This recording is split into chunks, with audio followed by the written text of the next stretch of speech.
Hello everyone, welcome to STEM at Home. My name is Darcy and I'm from the Danbury Public Library. Today I'm going to show you how to make plastic from milk. Here's one I made a couple of days ago and it's still a little squishy because it's not quite dry yet. But this is called casein plastic and it's a special type of plastic made from milk and vinegar. And before we had the ability to make chemical plastics that we have today, people used to use this kind of plastic for a long time. And people used to actually wear jewelry made out of this type of plastic. Yeah. And today I'm going to show you how to make it at home. So for this experiment, we're going to need a strainer, a bowl to catch things in. We're also going to need some white vinegar, about 1 cup of warm milk. You want just a little bit steamy. We're going to need a teaspoon, some kind of a cookie cutter shaper, and a lot of paper towels.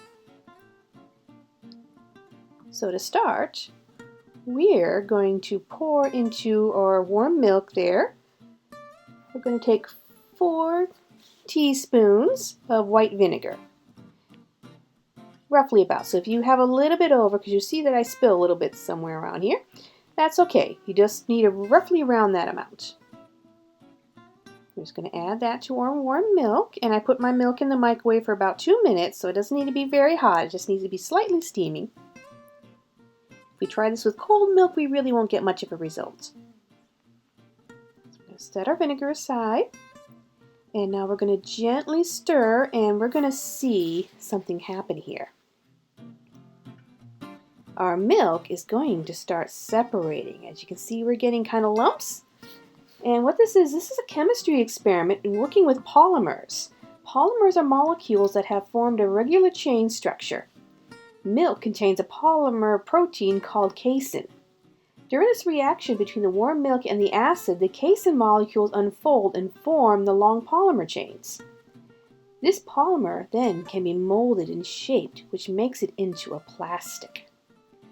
As you can see, it's already kind of gooey, and we got the whole polymer casein plastic there, and all that liquid stuff around there, that's whey from the milk. So we're going to set that aside. Now we're going to grab our little colander and our extra bowl, and we need to get that whey away from our plastic. So we're going to use the colander to separate everything. There it goes. So now we've got a lump of that casein plastic and a bowl full of whey. So now we need to try and get as much of that whey away from our plastic material as possible. So we're going to do the colander out a little bit, and then we're going to squish it down to try and squish as much of that liquid out as we can. Squish it, squish it, squish it down. Get it all nice and flat and all that liquid out.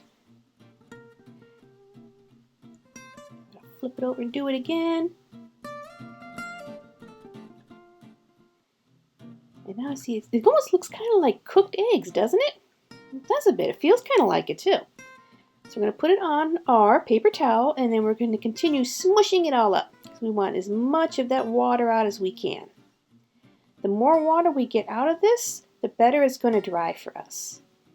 And the quicker it's going to dry too. We're going to keep smushing it all up. Smush, smush, smush.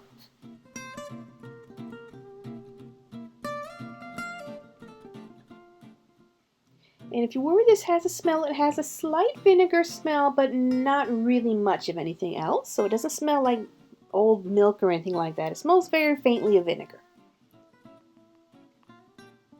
As you can see, it's starting to dry a little bit here. We're still going to have some liquid, but we're getting most of it out.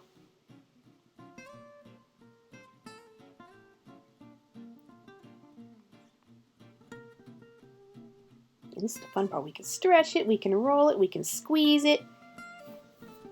It feels kind of cool.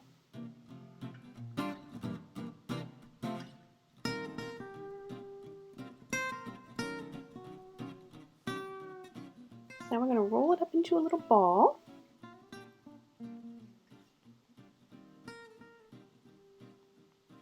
Because what we're going to do next is we're going to prepare it so that we can use the cookie cutter to make a shape. So I used a cutting board just because I wanted someplace where it can dry and I can easily move it around because I don't have a very big kitchen. So we're just going to make it fall flat again.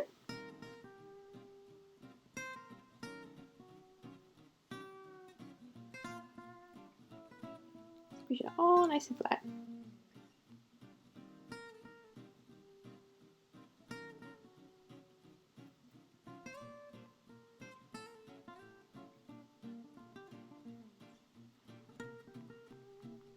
And my squirrel was a little too big, so I need to make it a little wider. I don't have small cookie cutters.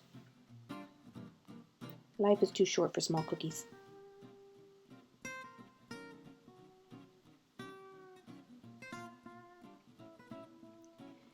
We're going to position our cookie cutter and squish it down.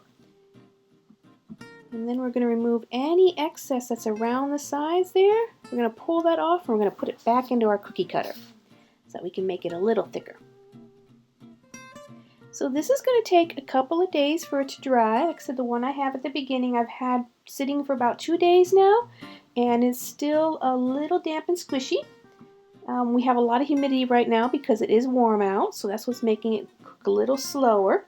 So you may need to let it sit for like 3 to 4 days, but once it is dry, it'll be hard, and you won't be able to wiggle it or anything like that. And you can actually paint them too, which is pretty cool. So that was our experiment for today, and I hope you had fun. And I hope you get to enjoy your plastic once you made it. And nice thing about this plastic, it is completely biodegradable, which means that if we put it outside, it'll all break down. So we don't have to worry about that. It makes it a lot more fun to play with.